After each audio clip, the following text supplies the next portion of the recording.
माझं नाव दिलीप भोसले, गाव बिजवडी, जिल्हा सातारा. मी 24 वर्ष आर्मीमध्ये सर्व्हिस केली. त्यानंतर रिटायर झाल्यानंतर मी ह्या क्षेत्रात उतरलो आहे. काही कल्पना तुम्हाला कशी सुचली होती? ही कल्पना मला सुचली होती कोरोनाच्या काळामध्ये. तर कोरोनामध्ये जेव्हा लोक हे गावाकडे पळायला लागली आणि हे आपल्याला आजार का होतात, मी असं थोडंसं रिसर्च केलं तर एक 4-5 गोष्टी समोर आल्या की ज्याच्यामुळं आपल्या हे आजार वाढतात. हे करोनाचा हे ते आलं ते व्हायरस होतं ते सोडून द्या, पण बाकीचे जे आपण स्वतःहून आजार ओढवून घेतोय, हां. म्हणजे कॅन्सरसारखे, BP, डायबेटिक्स झाले, पॅरालाइज झाला, लकवा झाला, हे जे झाले ते का होतात त्याचं जरा मी थोडंसं त्यातला रिसर्च केला, त्याचा थोडंसं मी अभ्यास केला, तर मी असं जाणवलं की जे रिफाईंड ऑइल आहे, जे रिफाईंड ऑइलमुळे काय प्रॉब्लेम होतो जे माझ्या निदर्शनास आलं. आणि रिफाईंड ऑइल ॲक्च्युली आहे काय ना आपण रिफाईंड ऑइलच्या नावाखाली खातोय काय, हे जेव्हा मला समजलं तेव्हा मी स्वतःहून लोकांना सांगण्याआधी मी स्वतःहून हे म्हणजे बिझनेस चालू केला आणि चालू केल्यानंतर मी लोकांना सांगायला लागलो की तुम्ही हे का केलं पाहिजे, का तेल हे खाल्लं पाहिजे, ते का खाल्लं नाही. ह्याच्यातून मला प्रेरणा मिळाली आणि मी हा व्यवसाय चालू केला. ज्यावेळेस तुम्ही हा व्यवसाय चालू केला तर त्यावेळेस इनिशियल स्टेजला किती गुंतवणूक केली होती? माझी तशी म्हणजे ह्याच्या सहित एक 10-11 लाख रुपयाची गुंतवणूक आहे.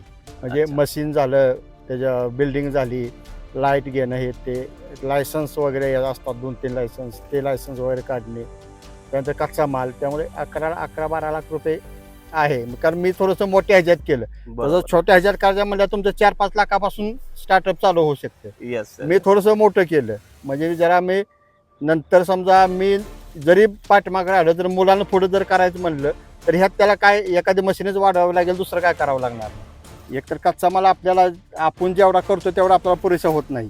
हां. मग काही जे शेतकरी आहेत त्यांच्याकडे जास्त होतो, ते त्यांच्याकडे घ्यायचा, नाहीतर मग शेवटी मार्केट आहेत.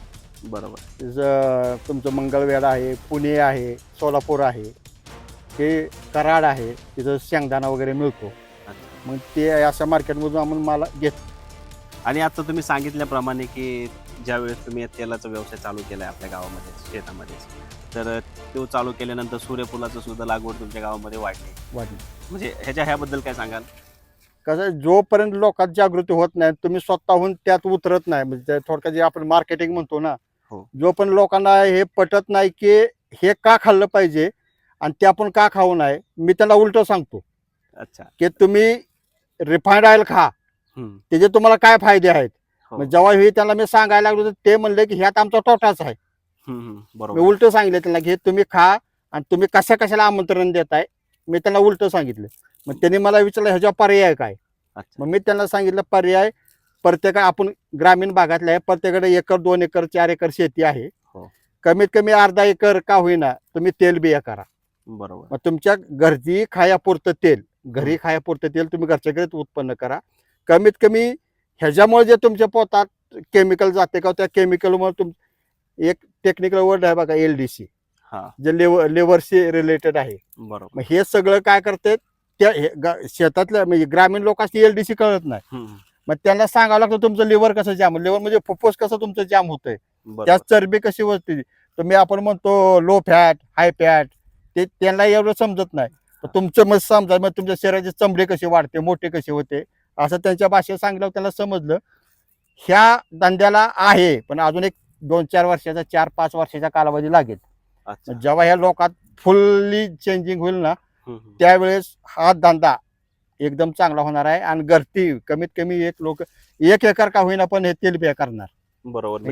हा, कारण आपलं टार्गेटच आहे गावातली आणि गावातली. पंचक्रोशीतल्या लोकांनी कमीत कमी 1 एकर तेल बिया केल्याच पाहिजे. आपला ऑइल घाणं टाकल्यापासून भरपूर सारं लोकांनी केलंय. काय झालं, मला पहिल्या वर्षी मला 15 दिवसात एक घाणा यायचा.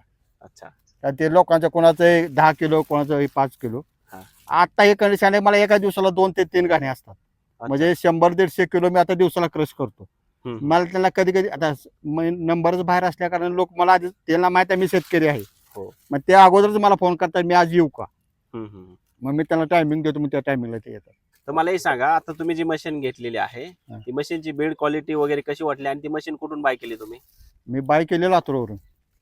भारत ॲग्रोटेक म्हणून लातूरमध्ये आहे. हा. ते शेखर सर आहेत. मी यूट्यूबला त्यांचे व्हिडिओज पाहिले होते. हा. मग व्हिडिओ पाहिल्यानंतर तर मी होतोच काहीतरी करावं मध्ये. हम्म. पण माझ्या तेलाच्या अगोदर माझ्या डोक्यात दुसरा विषय होता, हा म्हणजे गुळाचा, म्हणजे साखरेच्या ऐवजी गुळ लोकांना द्यायचा. हा हा. हा आधी व्यवसाय माझ्या डोक्यात होता, पण ते मी त्याचं जेव्हा मी ॲव्हरेज काढलं हम्म. ते माझे त्याला बजेटच्या बाहेर जायला लागले ते. अच्छा. त्याच्यानंतर मी त्यालाकडे वळलो. म्हणजे त्या मी जेव्हा आधी माझ्या गुळाचा होता, माझ्या म्हणजे आमच्याकडे क्रशर म्हणतात. हा. मग ते करायचं, त्याचा गुळ तयार करायचा, अर्धा किलो, 1 किलो, 5 किलो. हम्म. पण आधी माझ्या डोक्यात तो होता, हा पण त्याला बजेट जास्त झाल्यानंतर मी दुसरं परत हे रिफाइंड ऑइल, आपलं नॅचरल ऑइलकडे वळलो. हा. त्यावेळेस मी जेव्हा सर्च केलं तेव्हा मला ते भारत ॲग्रीटेकचे लातूरचे शेखर सरांचे व्हिडिओ पाहिले. हा हा. व्हिडिओ पाहिल्यानंतर मी लातूरला गेलो हम्म. आणि तिथं मी गेलो, यांच्याची भेट वगैरे झाली, चर्चा झाली, मशीन वगैरे बघितली, सुरुवातीला बघून आलो. हम्म. बघून आल्यानंतर परत मी जाऊन डायरेक्ट मशीनच बुक केली. समजा एखाद्याला हा व्यवसाय चालू करायचा असेल, तेल व्यवसाय, तर ह्याचं फ्युचर काय वाटतं तुम्हाला? ह्याचं फ्युचर खूप चांगलं आहे. पण तुम्ही कसं झालंय आता, करोनापासून लोक हे पहिलं जे जैविक आपण म्हणतो ना, आयुर्वेदिक, जे हा. पहिलं जुनं गावाकडे जे चालायचं, हम्म. गोळ म्हणा, घरचं दूध हम्म. आणि तूप, ह्याच्याकडे लोक खूप वळलेत. आणि हे वाढणार आहे. बरोबर. जसं जसं लोकांच्यात साखर, तेल, तुमचं पॅकिंग मिल्क, हे जसं जसं त्यांच्या डोक्यात बसत जाईल. ॲक्च्युली झालाय काय प्रॉब्लेम माहिती आहे, 1990 पासून हे जेव्हा रिफाईंड आलं, 90च्या आसपास आलं, लोकांनी अशी जाहिरात केली त्या लोकांनी की बरोबर. त्यांनी ह्यांना उलट सांगितलं, तुम्ही तूप खाताय, घरचं तेल खाताय, त्यामुळे तुमच्या शरीरात चरबी लय वाढते, बरोबर. चरबी वाढल्यामुळे तुमचा आजार वाढतात. हम्म. पण ऍक्च्युली हे आहे उलट, बरोबर. हे उलट आहे. Yes. त्यांचं ज्यांनी जाहिरात करून त्यांचं जे खातात ना, त्याच्यामुळे हे आजार वाढलेत. आता 100% आता घरोघरी एक एक डायबिटिक्सचा पेशंट आहे. वाढलंय, जगामध्ये एक नंबरला आलं. हा, त्याच्यानंतर बीपीचा पेशंट आहे. हो. हे बीपी म्हणजे हाय ब्लड प्रेशर, आणि त्याच्या बीपी मध्ये ते काय करतात, परत ते रक्त पातळ होण्याचे गोळे खातात. हो. रक्त पातळवर गोळे खाल्ले की ते किडनीचा आजार वाढतो. 100%. किडनीत वाढलं, किरेटिन वाढलं, किडनी काम करायचं, म्हणजे जेवण कमी झालं, शरीरावर सूज येते, हे झालं, मग ते आजार वाढायला लागले. लोकांनी हे नैसर्गिककडे वळलं पाहिजे, हे आपलं ठाम मत आहे.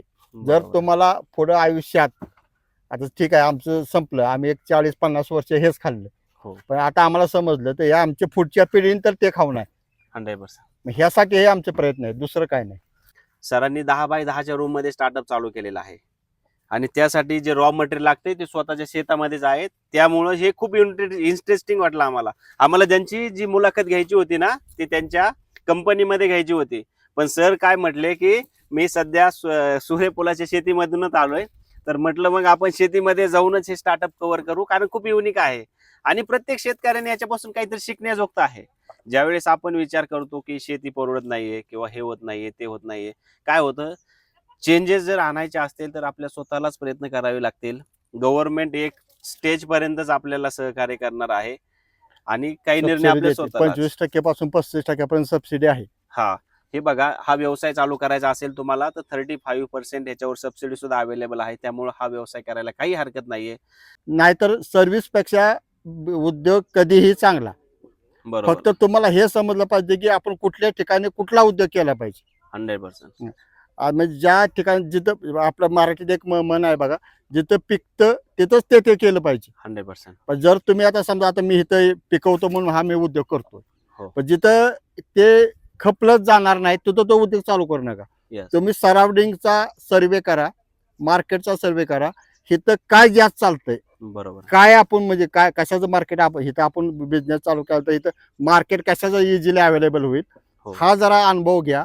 थोडंसं 1 महिना 2 महिने 6 महिने ह्याच्यावर अभ्यास करा आणि नंतर बिझनेस चालू करा. बिझनेस कधीही, बिझनेस तुम्ही म्हणताल मी आज चालू केला की उद्या मला त्याचं फळ भेटलं पाहिजे, नाही. बरोबर. 1000 दिवस तुम्हाला वाट पाहिली पाहिजे, कमीत कमी 1000 दिवस. प्रेक्षकांनो, आपण आजच्या व्हिडिओमध्ये ना खूप इंटरेस्टिंग स्टोरी पाहिलेली आहे.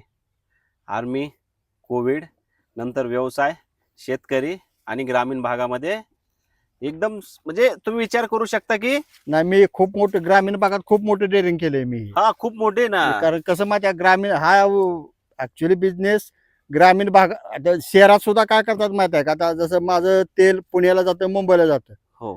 ते नेतात माझ्यापासूनच हम्म. आणि विकतात त्यांच्या नावानं.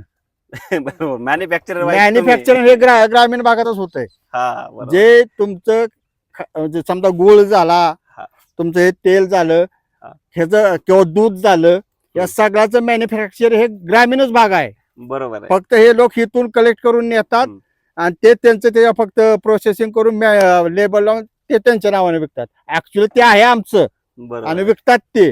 म्हणजे आम्ही जर म्हणलं ना की बाबा आम्ही आमच्या कंपनीचं माझं FSI लायसन आहे, हा, बरोबर. मी माझा स्टिकर लावून देतो, हम्म. नको म्हणतात तुम्ही फक्त आम्हाला पॅकिंग करून द्या, आमचं आम्ही विकतो. प्रेक्षकांनो लक्ष द्या, आपण आजच्या व्हिडिओमध्ये ना तेल व्यवसाय कशा प्रकारे केला पाहिजे याचं उत्तम उदाहरण बघितलेलं आहे. जर ऑइल इंडस्ट्रीमध्ये जर करिअर करायचं असेल तर भारत ॲग्रोटेक ज्यांनी त्यांना मशीन दिलेले आहे. सर, मला तुमचं एक जेन्युइन ओपिनियन पाहिजे की तुम्हाला सर्व्हिस आणि मशीन कशी वाटली? मशीन एक नंबर आहे, काही प्रॉब्लेम नाही.